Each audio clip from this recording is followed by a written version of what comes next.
오늘 우리에게 주시는 하나님의 말씀은 마태복음 5장 4절 말씀입니다. 이 계시의 말씀을 통해서 하나님의 음성 들으시기를 바랍니다. 애통하는 자는 복이 있나니 그들이 위로를 받을 것이며.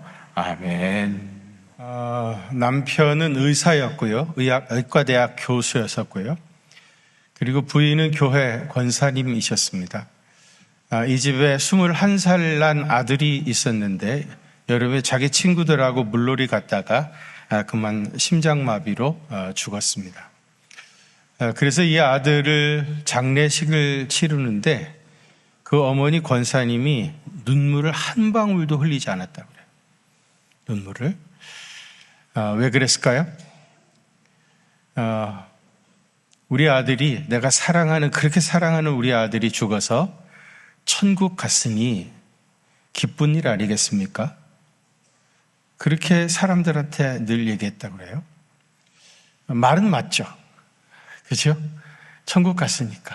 조직신학적으로는 아주 틀림없는 말인데 그러면서 눈물을 한 방울도 흘리지 않았어요. 그리고 이제 장례를 치렀는데요. 그리고 나서 딱 1년 지나니까 이 어머니 권사님이 돌아가셨어요. 이 남편은 이제 1년 만에 또 자기 아내 장례를 치르게 됐습니다. 그 남편이 하는 말이 1년 전 자기 아들이 죽었을 때 눈물을 한 방울이라도 흘렸으면 아마 죽지 않았을 텐데, 그런 얘기를 했다고 합니다. 여러분, 눈물이라고 하는 것은 마음의 양약입니다. 살기 위해서 우는 거예요. 살려고 우는 겁니다. 여러분, 실제로 울고 나면 속이 시원하지 않습니까? 별로 반응이 없는 거 보니까 나는 울어본 적이 없어요. 네, 그래. 사실 생각해보면 울어본 것도 참 오래됐어요. 그죠? 그렇죠? 시원하게 울어본 것도 꽤 많은 시간이 흘렀습니다. 우리나라는 유교 문화권이죠. 그래서 남자들한테는 울지 말라, 여자들한테는 웃지 말라. 참 하지 말라는 것도 참 많았습니다. 그런데 사실은요, 잘 웃고 또 잘 우는 사람이 심리적으로는 건강한 사람이죠. 이런 사람은 속에 쌓여든 것이 없어요. 여러분, 마음속에 무엇을 차곡차곡 오래 쌓아놓으면요, 이것이 아주 나쁜 병이 되어집니다. 병을 유발하게 되어져요. 그래서 잘 웃고 또 잘 울어야 됩니다. 우리나라 속담에 이런 말이 있죠. 울다가 웃으면 엉덩이에 뿔 난다. 그런 속담이 있어요. 이게 뭐예요? 자기 감정을 잘 절제해야 된다. 울고 싶다고 울고 웃고 싶다고 웃고 그러면 안 된다. 네 감정을 철저하게 절제해야 된다. 컨트롤해야 된다. 그런 얘기 아니겠습니까?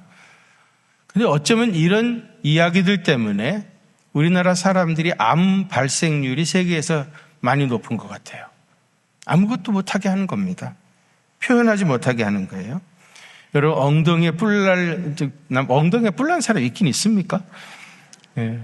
뿔날 때 뿔나는 한이 있더라도 울 때는 시원하게 울으시고 웃을 때는 큰 소리로 웃으시기를 바랍니다. 팔복의 두 번째 복은 뭐예요? 애통하는 자의 복입니다. 애통하는 자. 성경에 눈물이나 애통을 표현하는 단어들이 한 9개쯤 나온다고 하는데요. 그 가운데서 지금 예수님께서 사용하신 이 단어 펜데오라고 하는 단어는요, 그 중에서도 강도가 가장 높은, 가장 고통스러운 그런 뜻을 의미하는 단어입니다. 야곱이 제일 사랑했던 아내는 라헬이었죠. 라헬이 맨 마지막 베냐민을 낳으면서 결국은 이제 산통으로 죽습니다. 아이를 낳으면서 죽었던 라헬. 얼마나 고통이 컸겠어요? 이 판테오라고 하는 말이 그런 고통입니다. 애통하는 자는 복이 있다. 그런 고통을 겪는 자가 복이 있다는 것인데요. 그럼 여러분, 이 애통하는 자가 어떤 사람을 의미하는가? 그가 복이 있다고 했는데 구체적으로 어떤 사람이 애통하는 사람이고 그에게 복이 임하는가에 대해서 오늘 말씀드리려고 그래요. 저는 4가지로 얘기를 하려고 하는데요. 그 첫 번째로는 자기 속에 있는 죄에 대한 애통, 아픔을 가지고 있는 사람, 그것을 말합니다. 영혼의 애통이라고 얘기할 수 있겠죠. 다윗은 자기 죄 때문에 애통하며 울었습니다. 자기 속에 있는 거짓, 탐욕, 그리고 음란 때문에 그는 애통하며 울었어요.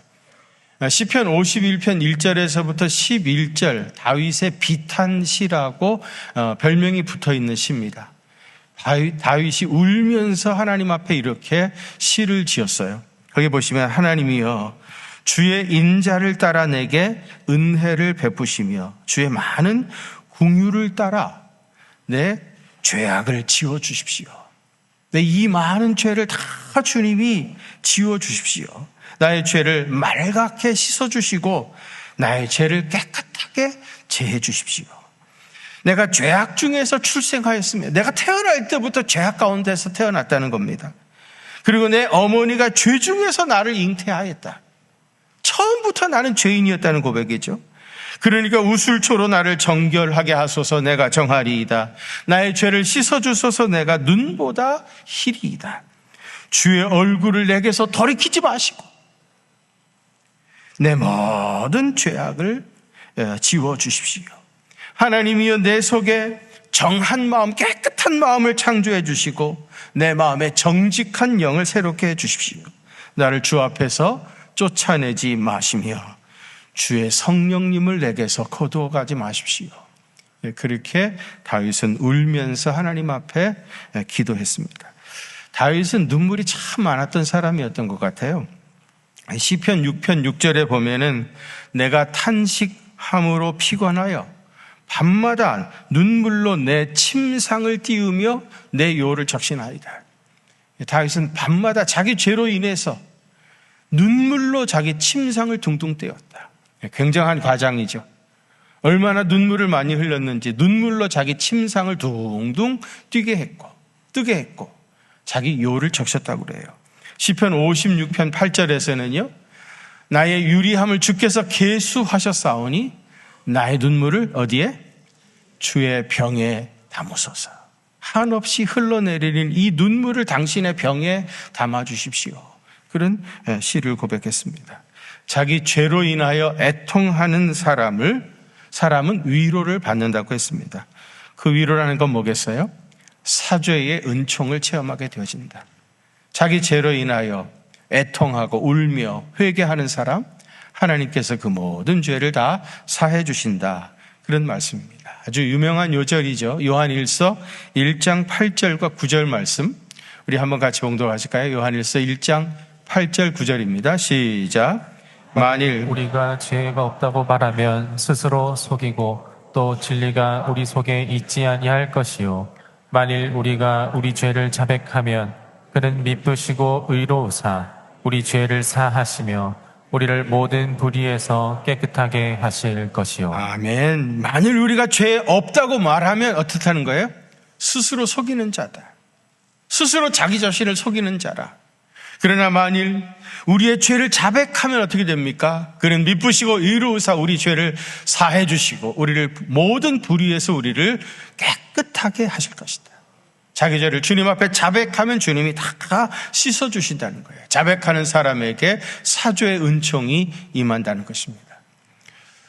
이스라엘의 교회력에 따르면 7월 10일 날을 대속죄일이라고 그래요. 대속죄일. 이 대속죄일은 뭐 하는 날이냐 하면 1년 동안 이스라엘이 지은 모든 죄를, 이스라엘 모든 민족의 죄를 하나님 앞에 속죄하는 날이 대속죄일입니다. 이 대속죄일에 대제사장은 양을 2마리 준비합니다. 한 마리는 속죄 양인데 그 한 마리를 끌어다가 머리에 안수하고 온 이스라엘 백성들의 죄를 이 양에게 넘깁니다. 그리고 나서 이 양을 잡아요. 잡을 때에 그 양의 피를 담습니다. 그릇에 담아가지고 지성소에 1년에 딱 한 번 7월 10일 대속죄일 날 지성소에 들어가서 지성소 앞에서 그 피를 7번 뿌립니다. 이렇게 해서 이스라엘 민족의 죄를 속죄한다고 했어요. 이게 속죄 양입니다. 아까 2마리 준비한다고 했는데 또 1마리 양 똑같이 그 머리 위에 안수하고 이스라엘 백성들의 죄를 이 양에게 넘긴 다음에 이번에는 이 양의 눈을 가려요. 눈을 가립니다. 앞을 보지 못하도록 눈을 가리고 그리고 이 양을 광야로 쫓아내버려요. 이걸 아사셀 양이라고 그래요. 그럼 여러분, 이 양이 앞을 볼 수가 없으니까 결국은 넘어지고 또 넘어지고 그러다가 결국은 서서히 죽어가는 겁니다. 이 아사셀 양입니다. 속죄 양과 아사셀 양이 있는데 예수님은 이 두 양의 모습을 다 완성하신 분입니다. 예수님이 광야에서 40일 금식하신 것은 예수님이 아사셀 양이셨다는 것을 상징하는 것이고요. 예수님이 십자가에 달려 돌아가신 것은 예수님은 속죄 양이셨다. 그래서 이 두 양, 아사셀 양과 속죄 양이 온 이스라엘 백성들의 죄를 사하신 것처럼 우리의 죄를 사하신 분이시라는 겁니다. 여러분, 자기 죄에 대한 아픔을 가지고 이렇게 주님 앞에 나와 애통하면서 십자가를 붙들고 회개하면 우리 주님께서 우리의 죄를 다 용서해 주시고 영혼의 자유함을 더해 주실 것입니다. 시편 103편 12절에 보시면은요, 동이 서에서 먼 것 같이 우리의 죄과를 우리에게서 멀리 옮기셨다.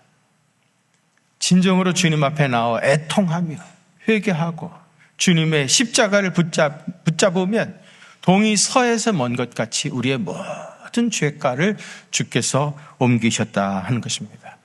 여러분, 우리 찬송가 524장 잘 아시는 찬송인데 1절만 한번 같이 찬양하겠습니다. 죄악 벗은 우리 영혼은 기뻐 뛰며 주를 보겠네. 하늘에 계신 주 예수를 영원히 섬기리. 할렐루야. 우리 영혼의 모든 죄를 우리가 벗게 되었습니다. 그래서 우리는 기뻐 뛰며 주를 찬미할 수밖에 없는 겁니다. 이것이 애통하는 자는 복이 있나니 저희가 위로를 받을 것이니요 라는 말씀의 첫 번째 의미입니다. 두 번째는요, 삶의 이런저런 고통 때문에 애통하는 사람입니다. 삶의 애통이라고 할 수 있어요. 창세기 21장에 나오는 이야기입니다. 하갈이 자기 아들 이스마엘과 함께 아브라함의 집에서 쫓겨나게 되어집니다. 집에서 나올 때 가죽 부대에다가 물을 조금 가지고 나왔어요. 그러니까 이때 이스마엘 나이가 청소년쯤 됐을 겁니다. 청소년이 한참 먹을 때잖아요. 조금 쌓고 나온 거 금방 먹어치우고 이 아이가 엄마한테 목말라 죽겠다, 나 배고파 죽겠다고 하면서 먹을 걸 달라는 겁니다. 여러분, 어린 자녀가 먹을 걸 달라고 하는데 아무것도 줄 수 없는 어머니의 마음이 느껴지십니까? 얼마나 아팠겠어요. 어떡합니까? 그런데 아무것도 없는데 그 광야에서 말입니다. 그래서 그 이스마엘을 옆에 두고 이 하갈이 소리내서 울었다고 그래요. 옛날 우리가 썼던 성경에는 방성대곡했다. 방성이 뭐예요? 큰 소리로 대곡, 통곡했다는 거예요. 이 하갈이 방성대곡한 걸 누가 듭니까? 천사가 들었어요. 그리고 나타나서 이 하갈과 이스마엘을 도와줬던 이야기가 창세기 21장에 나옵니다. 열왕기상 17장에 나오는 이야기입니다. 엘리야가 사르밧 과부의 집에 갔어요. 가서 나를 위해서 떡을 좀 구워오라 그렇게 말하니까 사르밧 과부가 뭐라고 말합니까? 내가 지금 나뭇가지 몇 개를 줍고 있는데 이걸 주워가지고 내 통에 가루가 한 움큼 남았고 병에 기름이 몇 방울 남았는데 이것 가지고 마지막으로 내 아들과 더불어 떡을 구워 먹고 죽으려고 합니다. 먹을 게 다 떨어진 겁니다. 마지막으로 다 구워 먹고 죽겠다고 하는 이 사람입니다. 이때 하나님께서 이 엘리야를 통해서 이 집에 은혜를 부어주셔서 어떻게 되죠? 통에 가루가 떨어지지 아니하고 병에 기름이 마르지 아니하는 놀라운 은혜가 임한 겁니다. 여러분, 살다 보면 이런 때도 있어요. 진짜 먹을 것이 떨어져 버린 겁니다. 굶어 죽게 생긴 겁니다. 그런 가운데서도 하나님께서는 우리 애통함을 보시고 필요를 채워주시는 능력의 주님이신 줄로 믿으시길 바랍니다. 우리가 그렇게 살아온 거 아닙니까, 사실은? 요즘은 역이민하는 사람들도 꽤 많아졌다 그런 얘기를 들었습니다. 옛날에 너무너무 살기 힘들으니까 미국으로, 카나다로, 호주로, 뉴질랜드로 이제 이민을 갔던 사람들, 거기서 고생을 하면서 살다가 어느 날 한번 한국에 와보니까 한국 사람들이 자기들보다 더 잘 사는 것 같아요. 또 한국이 또 이제 복지도 많이 좋아지고 그래가지고 다시 이민 오는 사람들이 많아지고 있다. 그런 얘기를 들었습니다. 저도 이민사회에서 목회를 했던 경험이 있는 사람인데요. 제가 사역했던 교회 장로님 이야기입니다. 지금은 이분이 사업도 크게 잘 하셨고 또 아이들도 아주 잘 돼가지고 굉장히 잘 되셨는데 이분이 처음 호주에 가서 이제 정착할 때 있었던 일입니다. 어린 아이들 둘 데리고 딸만 둘인데 데리고 호주에 이민 왔어요. 이제 먹고 살아야 되잖아요. 어떻게 합니까? 취직하려고 여기저기다가 이력서를 내니까 어디서 인터뷰하자고 오라고 그러더랍니다. 다음날 인터뷰를 하러 가려고 하는데 뭐가 문제예요? 영어가 안 되잖아요, 영어가. 인터뷰로 뭘 물어보면 대답을 해야 되는데 영어를 할 줄가 모르는 거예요. 그래가지고 그날 밤에 초등학교 다니는 자기 어린 딸하고 둘이 예상 문제집을 만들어가지고 인터뷰하니까 이런 거 아마 물어볼 거야. 그래서 예상 문제를 만들어가지고 대답을 준비하고 외우고 밤새도록 그렇게 준비를 했다고 그래요. 그리고 나서 벌벌 떨면서 인터뷰를 보러 갔습니다. 가서 착 앉았는데 저쪽에서 하는 말이 예상 문제집에 전혀 없던 질문인 거예요. 엉뚱한 질문하는데 뭐라고 물어보는지도 못 알아듣는 거예요. 앞이 캄캄하더라고요. 그때 어린 두 딸이 생각이 나더래요. 이것들 벌어가지고 애기들 공부시키고 살아야 되는데 그 어린 두 딸이 생각나는. 여기서 이렇게 잘려버리면은 어떻게 해? 그래서 이분이 한참 있다가 잠시 머뭇머뭇거리다가 전날 자기가 암송했던 거 있잖아요. 이거를 그냥 막 밤새도록 외웠으니까 줄줄줄줄줄. 그랬더니 인터뷰하는 사람이 이 사람을 한참 쳐다보더라고요. 저 사람이 왜 그러는지 이해가 되잖아요. 한참 얘기를 들어주더니 됐으니까 내일부터 와서 일하시오. 그렇게 해서 취직을 해가지고 거기서 살아남았다고 그러더라고요. 그렇게 이민 생활을 한 겁니다. 이민 생활 말 그렇습니까? 오래전인데 우리 교회 어느 집사님이 목사님 꼭 좀 뵙고 싶다고 찾아왔어요. 찾아오시면서 뭘 잔뜩 써갖고 왔습니다. 이걸 나한테 주시면서 목사님, 내가 평생 살아온 이야기인데 내 삶의 이야기인데 이걸 책으로 좀 내고 싶습니다. 목사님이 좀 한번 먼저 읽어주시고 책을 내는데 좀 도와주십시오. 그러시더라고요. 그래서 제가 그거를 읽어봤습니다. 읽어보니까요, 이분이요, 진짜로 깡통 들고 거지로 얻어먹으면서 사는 거예요. 다른 사람 이야기 아니고요. 우리들의 이야기입니다. 우리가 그렇게 어렵게 살아왔어요. 그 가운데서도 하나님께서 우리를 굶어 죽이지 아니시고 먹여주시고 채워주시고 돌봐주신 겁니다. 그래서 오늘 우리가 이렇게 있는 거예요. 이런저런 삶의 고통으로 애통하는 사람들 하나님께서 위로해 주신 거예요. 아까 우리가 불렀던 찬송가 384장인데요. 1절만 한번 같이 불러보실까요? 나의 갈 길 다가도록 예수 인도하신 주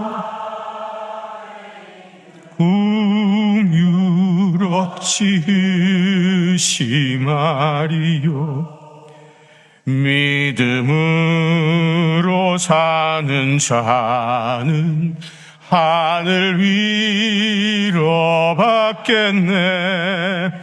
무슨 일을 만나든지 만사형통하리라. 무슨 일을 만나든지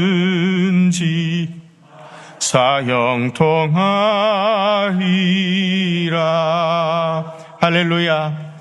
나의 갈 길 다 가도록 예수님이 인도해 주시니 무슨 일을 당하든지 만사형통하리라. 우리 하나님의 놀라운 위로와 하나님의 풍성한 축복이 여러분의 삶 속에 충만하시기를 바랍니다. 세 번째로는 민족의 애통입니다. 민족을 위하여 애통하는 사람이 복이 있다고 그랬어요. 여러분, 우리나라는 끓는 가마를 머리 위에 이고 사는 것처럼 세계에서 가장 불안한 나라입니다. 북한의 김정은은 무슨 짓을 하려는지 그 누구도 예측할 수 없는 그런 아주 이상한 사람입니다. 1945년에 해방되면서부터 우리는 남북한으로 나눠졌습니다. 그리고 벌써 80년이 지나가고 있습니다. 1950년에서 53년까지 3년 동안이나 남북 간의 전쟁을 하고도 끝내 전쟁을 이루지 못하고 휴전한 채 72년이 지나가고 있습니다. 그런데 여러분, 이렇게 남북한으로만 나누어진 게 아니죠. 이번에 우리 또 선거를 통해 가지고 동서간에 나눠져 있다고 하는 것을 또 우리는 확인할 수밖에 없었습니다. 여러분, 우리나라 남한 땅이요, 약 10만 평방킬로미터입니다. 10만 평방킬로미터입니다. 남한이. 전 세계 195개 나라 중에서 이 땅 면적으로만 얘기하면 우리가 몇 등쯤 할 것 같습니까? 땅 사이즈로 얘기하면 우리가 110번째 나라입니다. 195개 나라 중에 110번째. 우리나라는 사실은 아주 작은 나라입니다. 그런데 이 나라가 동서간에 나누어져 버려 있습니다. 두 개의 나라인 것입니다. 옛날 삼국시대하고 조금도 다름없는 그런 나라가 됐습니다. 도대체 이 나라를 어떻게 하면 좋겠습니까? 우리가 예레미야 선지자를 눈물의 선지자라고 합니다. 그 멸망에 가는 자기 조국을 바라다보면서 눈물로 예언할 수밖에 없었던 사람입니다. 예레미야가 1장 1절에서부터 6절에 보면 슬프다 이 성이여, 전에는 사람이 많았는데 이제는 어찌 그리 적막한고, 아무도 없는 겁니다. 사람은 그때는 그렇게 사람들이 많았는데 지금은 어찌 이렇게 적막하는고. 전에는 열국 중에서 크던 자가, 열국 중에서 굉장히 큰 자였습니다. 그런데 이제는 뭐같이 되었다고요? 과부같이 된 겁니다. 전에는 열방 중에서 공주였던 자가 이제는 강제 노동을 하는 자가 되었어요. 공주처럼 살던 사람인데 이제는 어떻게 됐다고요? 강제 노동하는 자가 되었도다. 밤에는 슬피 우니 눈물이 밤에 흐름이여, 사랑하는 자들 중에 그에게 위로하는 자가 없고 친구도 다 배반해서 원수들이 되었도다. 딸 시온의 모든 영광이 떠나가며 그의 지도자들은 꼴을 짰지 못한 사슴들처럼 뒤쫓는 자 앞에서 힘없이 달아났도다. 지도자들마저도 백성들을 안위하지 못하고 다 도망치고 말았던 겁니다. 여러분, 우리 민족을 위해서 눈물로 애통하며 기도하시기를 바랍니다. 남북 통일을 위해서도 기도하시기를 바랍니다. 분단된 조국을 우리 자손들까지 또 유업으로 물러주시겠습니까? 특별히 우리 한국 교회를 위해서 애통하며 기도하시기를 바랍니다. 이 동서간의 장벽이 무너지고 남북한의 이 휴전선을 무너뜨리는 것은 교회밖에 할 수 없습니다. 누가 할 수 있겠습니까? 정치인들이 할 수 있겠습니까? 그들은 더욱 이념 간의 갈등으로 갈라치기를 할 것입니다. 하나 되게 하시는 성령님 안에서 교회만이 이 민족을 하나 되게 할 수 있는데, 과연 우리 교회가 지금 어떻게 하고 있습니까? 그 사명을 잘 감당하고 있습니까? 세대를 아우르고 정치 이념을 초월해서 세상을 하나 되게 하고 있습니까? 아니면 오히려 더 양극화를 부추기고 갈등을 고조하고 있는 것은 아닙니까?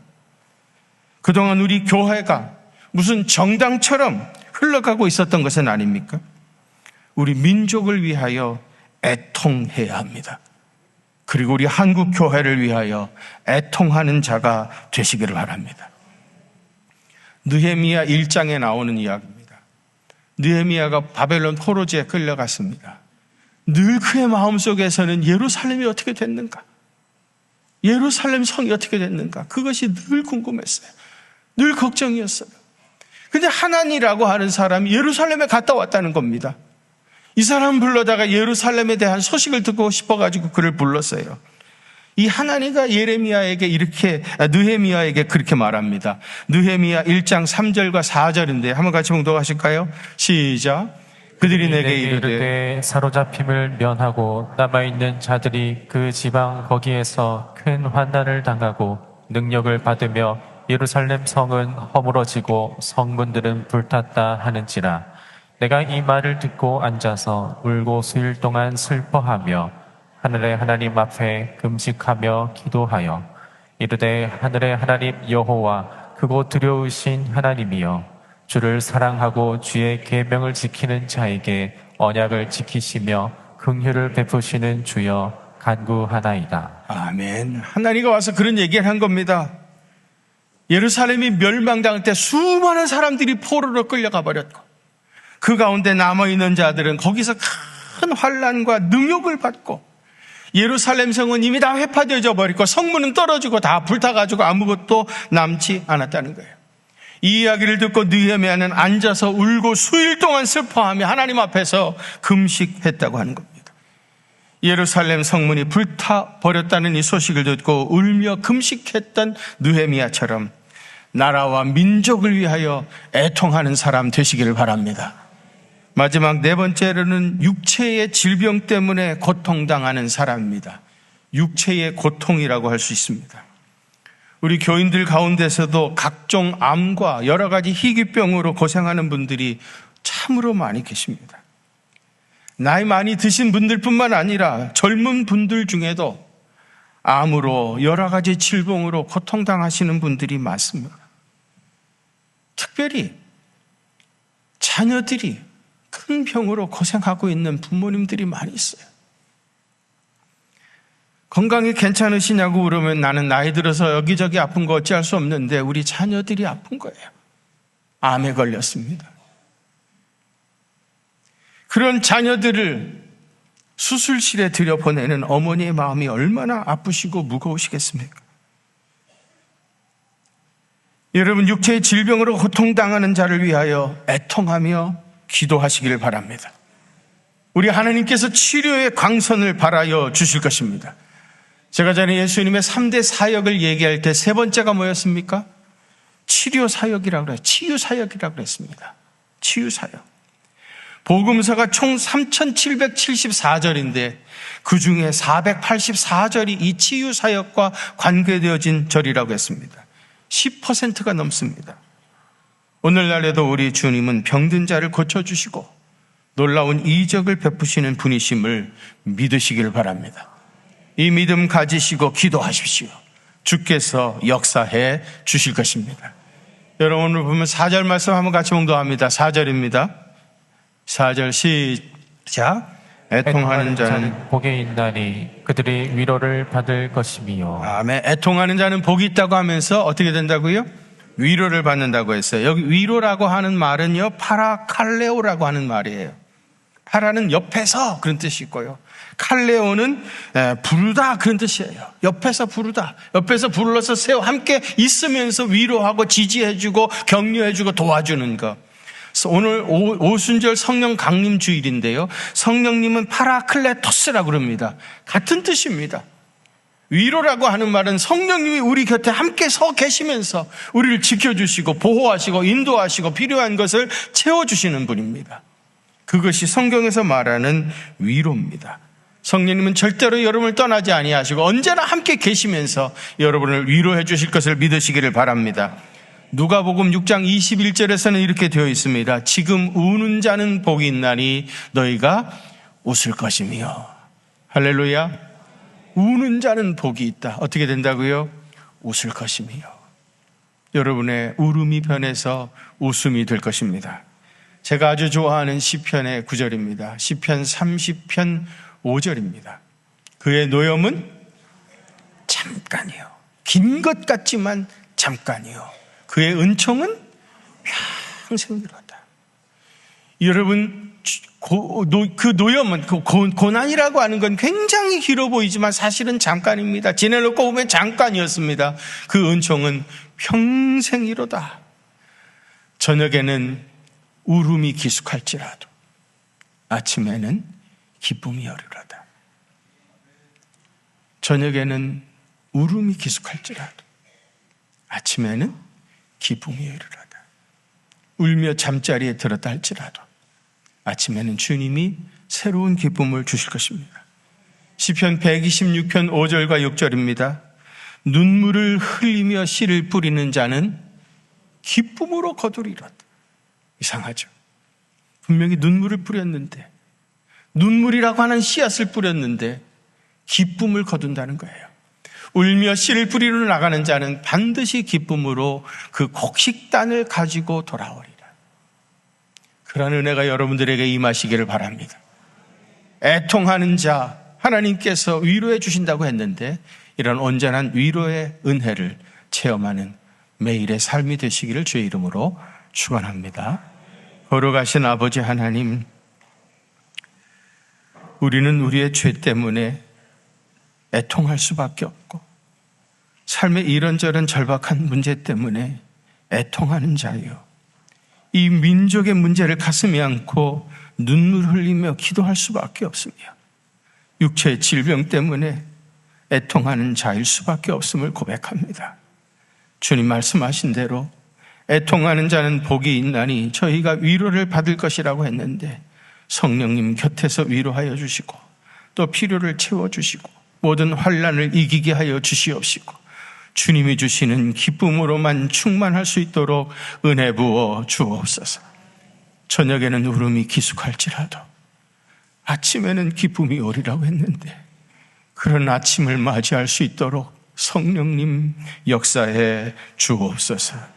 이제는 우리의 슬픔을 씻으시고 신령한 기쁨을 주시는 하나님 예수 그리스도의 그 크신 은혜와 하나님 우리 아버지의 무한하신 사랑하심과 성령님의 위로하심과 교통하심이 우리 경기중앙교회 사랑하는 성도들과 또 저들의 가정과 그 생업의 현장들 위에, 특별히 병약한 성도들의 연약한 육신 위에 이제로부터 영원토록 함께 계시옵기를 간절히 축원하옵나이다.